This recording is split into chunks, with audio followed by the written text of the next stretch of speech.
Mes frères bien-aimés, je ne sais pas si vous êtes comme moi, en tout cas pour ma part, je n'aime pas beaucoup ce qui se termine. Les départs sur les quais de gare ou dans les halls d'aéroport, bien sûr les séparations des amours ou des amis, la dernière ligne d'un livre, les derniers jours des vacances, les fins de série dans les vêtements ou dans les chaussures, et même les fêtes de fin d'année qui approchent et qui, malgré la présence des lampions, des guirlandes et autres lumières, sanctionnent une année passée et oblige à tourner la page. Au fond, je n'aime pas beaucoup tout ce qui sent un peu la mort. Et aujourd'hui, c'est l'année liturgique qui se termine, et v'lan, une année de plus dans les temps. Mais, car il y a toujours un mais, rien ici n'est catastrophique, car, grâce à Dieu, le cycle liturgique se clôt par une sorte d'apothéose qui rachète le tout, puisque la Sainte Église nous demande de célébrer en ce jour la fête du Christ, roi de l'univers. C'est le pape Pie XI qui institua cette fête en 1925. Oh, quelle bonne idée, tant il était préoccupé de redire au monde qu'au-delà du carnage de la Première Guerre mondiale et de ses conséquences gravissimes, il y avait un être sublime, et c'est peu dire, qui dominait l'histoire des hommes sans pour autant s'y impliquer totalement, et qui évidemment était le Christ, dont la souveraineté s'étendait à tout l'univers. Aujourd'hui, mes frères, en notre temps, plus que troublé et ô combien fragile, il est donc essentiel de contempler à notre tour la royauté du Christ. Et c'est ce que nous allons essayer de faire ce matin. Pour commencer, lavons nos têtes, libérons-nous de toutes nos pauvres idées concernant la royauté, que celle-ci ait été admirable au cours de l'histoire, et les exemples sont nombreux qui le prouvent, ou détestables, et là encore, les exemples ne manquent pas, c'est une double évidence. D'ailleurs, soit dit en passant, une dernière enquête vient de prouver que parmi les présidents des républiques et les souverains des pays qui se sont succédés, il y a eu exactement la même proportion de bons et de mauvais gouvernants. Mais passons, ça c'est l'histoire du monde. Donc la petite histoire, prenons un peu de hauteur, car aujourd'hui, ce n'est pas vers la terre, mais vers les cieux qu'il faut aller pour découvrir la royauté du Christ et, disons-le tout de suite, son inégalable beauté. Mes frères, l'évangile de ce jour a le mérite de nous faire entrer parfaitement dans le mystère de l'exacte royauté de notre Seigneur Jésus-Christ, même si la scène qu'il rapporte est épouvantable à supporter. Car vous le savez, c'est après cette rencontre avec Pilate que la destinée du Christ, atroce disons-le, va s'accomplir dans la torture et la barbarie.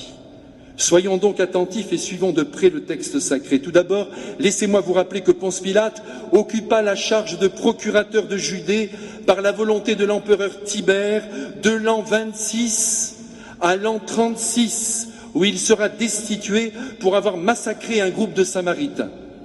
Il paraît, selon le grand philosophe du 1er siècle, Philon, que ce Pilate avait un caractère impossible et qu'il était très arrogant. Il ne craignait nullement de vexer les uns et les autres, et il faisait souvent preuve de très grande cruauté. Devant lui, en ce moment, car nous sommes en train de revivre la scène, l'amour même va comparaître. La douceur incarnée, qui n'exclut évidemment pas la force et une maîtrise de soi parfaite. L'affaire Jésus est grave, puisque le Sanhédrin, composé d'hommes justes par excellence, et très religieux, j'en ai honte, exige tout bonnement la peine capitale pour un enfant d'Israël que cette instance juge dangereux. Et évidemment, pour l'accabler, le Sanhédrin n'hésite pas à faire corps avec les Romains, ce qui est le comble, en disant à Pilate qu'ils ont surpris Jésus qui se proclamait roi, détournant ainsi le peuple et de César et de ses lois. Je pense, mes frères, que Pilate aurait bien voulu que cette affaire se terminât par une bonne correction, par exemple, par 39 coups de lanière. L'affaire aurait été entendue et, au fond, à ses yeux, elle ne méritait pas plus. Mais le Sanhédrin ne l'entendait pas de la sorte. Il voulait la mort du Christ, car celui-ci s'était proclamé le Fils de Dieu. Et c'est cela que le Sanhédrin ne supporte pas. Et pour obtenir cette mort, il faut absolument l'aval de Pilate. Si bien que nous avons aujourd'hui le privilège d'entendre ce dialogue entre Pilate et Jésus, qui va nous permettre de comprendre, entre autres, comment nous-mêmes, nous devons nous situer face aux autorités du monde et au gouvernement des hommes. N'oubliez pas que le Christ est notre exemple. Il est notre meilleur exemple. Nous n'avons personne d'autre à suivre. Quand comprendrons-nous qu'il est notre roi et que nous devons épouser sa manière d'être et de faire, qui est la plus juste et la plus féconde que l'on ait croisée un jour sur cette terre? Allez, entrons donc à présent avec lui dans le prétoire. Contemplons-le tout de suite, à moitié nu, les joues rougies par la paume des soldats, car à cette heure, il a déjà reçu quelques gifles, et sur son torse de nombreux crachats. Sur son visage, comme toujours, sous la force évidente, le calme est au rendez-vous. Mes frères, cette noblesse de fond devrait déjà nous impressionner. Comme le 20 janvier 1793, le ministre Malesherbes, qui accompagnait le roi Louis XVI jusqu'à l'échafaud, fut émerveillé de ce même calme, visible sur le visage et la voix du souverain qui lui demanda « Avez-vous des nouvelles de la Pérouse et de son expédition scientifique ?» Il n'y a rien à faire, mes frères bien-aimés, c'est dans cette maîtrise de soi, dans ce calme, que se reconnaissent les grandes âmes. De même, le tsar Nicolas II, sa femme Alexandra, leurs 4 filles, le petit tsarevitch Alexis, âgé de 14 ans, démontreront jusqu'au dernier instant où on tira sur eux à bout portant ce calme, cette noblesse d'âme. Il n'y a pas d'autre mot qui les caractérise. Mais revenons à Jésus, c'est tout de même plus sûr. Et près de lui, nous restons debout, si vous le voulez bien, et nous ne perdons rien de ce dialogue qui maintenant s'ouvre avec Pilate. Première question du procurateur, es-tu le roi des Juifs? Pensez-vous, mes frères, que Pilate a été vraiment intéressé par cette question? Il me semble déceler une certaine ironie, pour ne pas dire une ironie certaine, dans cette demande, comme s'il se trouvait en présence d'un déséquilibré, à l'image de ceux que l'on peut nous-mêmes rencontrer parfois, et qui vous avouent les yeux dans les yeux, qui sont Jésus, ou un ange venu du ciel.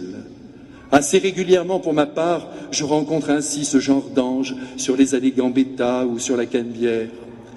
Et laissez-moi vous dire bien simplement qu'en raison de ce dialogue entre Pilate et Jésus, et de cette ironie mal placée de ce militaire trop sûr de lui, quand quelqu'un me dit qu'il est un ange, je fais tout de même attention et j'écoute toujours ce qu'il me dit.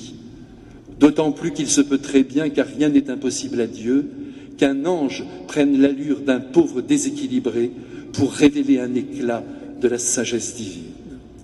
Je suis d'ailleurs assuré qu'à l'heure actuelle, si Pilate est sauvé et qu'il est au ciel, ce que j'espère, il regrette amèrement et pour l'éternité son ironie de jadis. Mes frères bien-aimés, c'est l'occasion pour moi de nous redire ce matin que l'ironie est une arme que le chrétien ne doit jamais employer pour juger qui que ce soit, mais aussi quoi que ce soit, un être, un livre, une œuvre d'art, que sais-je. Comme le disait si justement le poète Rilke, dans la profondeur des choses, l'ironie ne descend pas. Car il y a en effet dans l'attitude ironique une sorte de dédain, de morgue, de mépris, qui s'oppose violemment au respect auquel toute personne et même toute œuvre ont droit. À la place de l'ironie, mes frères, des mots justes, fussent-ils accablants, suffisent à dire ce que l'on pense. Donc, c'est entendu ce matin, tordons le cou à l'ironie. Mais continuons. À la question de Pilate, que l'on pourrait formuler ainsi, maintenant que l'on sait qu'elle est ironique, alors c'est donc toi le roi des Juifs? La réponse du Christ est évidemment d'une finesse absolue. Est-ce toi qui l'affirmes, ou d'autres te l'ont-ils suggéré? Point d'interrogation. C'est donc par une question que Jésus répond à la question. Nous jugeons par là de sa force intérieure, je dirais même de sa niaque. Il est loin d'être abattu, malgré les offenses qu'il a déjà essuyées. Ici, il est roi, c'est lui qui mène la danse, c'est lui qui questionne, souverain toujours et à jamais, malgré les crachats de ses enfants sur sa barbe. Et il suffira d'ailleurs de cette réponse de Jésus pour que Pilate sorte de ses gonds. Est-ce que je suis juif, moi? Autrement dit, votre affaire ne me concerne pas, je m'en fiche pas mal. Cette réaction vive, mes frères, prouve que Pilate a été ébranlé. Car le voici maintenant qui s'intéresse aux éléments du procès lui-même. Ta nation et les grands prêtres t'ont traduit devant moi. Qu'as-tu fait? On eût aimé que Jésus réponde: rien de mal, que du bien. Je n'ai fait qu'aimer le monde et le servir en lui indiquant la vie éternelle qui l'attend et en le dégageant ici-bas des mots qui l'accablent. Mes frères, cela eût été, n'est-ce pas, une belle réponse, mais ce ne fut pas celle du Christ. La voici la bonne, celle qu'il a choisi de donner, et peut-être la jugerons-nous peu satisfaisante, surtout quand on sait que Jésus est Dieu. Mais ce que nous pensons n'a ici que peu d'importance, mes frères. Ce qui compte, c'est ce qu'il a dit, et qui nous fait entrer aujourd'hui dans le mystère de sa royauté. Mon royaume, dit-il, calmement, n'est pas de ce monde. Mes frères bien-aimés, laissons claquer dans nos esprits la puissance de cette affirmation. Mon royaume n'est pas de ce monde. La preuve, dit-il, c'est que maintenant, comme hier, dans le jardin des Oliviers, personne ne m'a défendu et personne ne me défend. Pas une arme pour empêcher mon arrestation. Et Jésus de conclure ainsi: ma royauté ne vient pas de ce monde. Cependant, mes frères, ne nous y trompons pas. Jésus a bien dit: mon royaume n'est pas de ce monde, et aussi ma royauté ne vient pas d'ici. Mon royaume, ma royauté, c'est dire que le Christ est donc roi. Pas de doute sur ce point. Et d'ailleurs, Pilate l'a parfaitement compris, puisqu'il répond alors de manière complètement inattendue, comme si soudainement il s'était quelque peu converti. Alors tu es roi. Mes frères, ce matin, vous me pardonnerez cette interprétation, mais je crois qu'à un degré que je ne peux pas préciser, Pilate a été touché par le Christ, et que d'une certaine façon, il s'est quelque peu converti. Souvenez-vous d'ailleurs de sa réponse aux Juifs, qui l'accusèrent plus tard d'avoir fait rédiger et placer au sommet de la croix le fameux titulus, cet écriteau sur lequel on pouvait lire 4 lettres capitales romaines, INRI, qui signifie Jésus de Nazareth, roi des Juifs. Il avait alors répondu: ce que j'ai écrit, je l'ai écrit. Autrement dit, on pourrait aller jusqu'à penser que Pilate a voulu dire ceci: ce que j'ai pensé, je l'ai écrit. Quoi qu'il en soit, mes frères, de la conversion éventuelle de Pilate, à sa question « Alors tu es roi ?», Jésus répond avec un aplomb qui ne laisse aucun espace de doute: tu l'as dit, je le suis. Jésus est donc roi. Il va maintenant expliquer à Pilate et à tout homme de bonne volonté d'où il tire sa royauté. Écoutons-le. Je suis né et venu en ce monde pour rendre témoignage à la vérité. Je suis né et venu.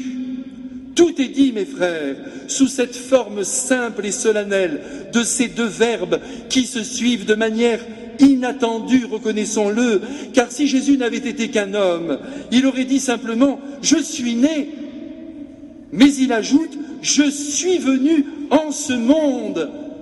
Et par là, il révèle tout simplement qu'il vient d'ailleurs, de l'autre monde, où là, disons-le tout de suite, il règne en plénitude. Et oui, mes frères, le Christ est Dieu. Et c'est parce qu'il est Dieu qu'il est roi.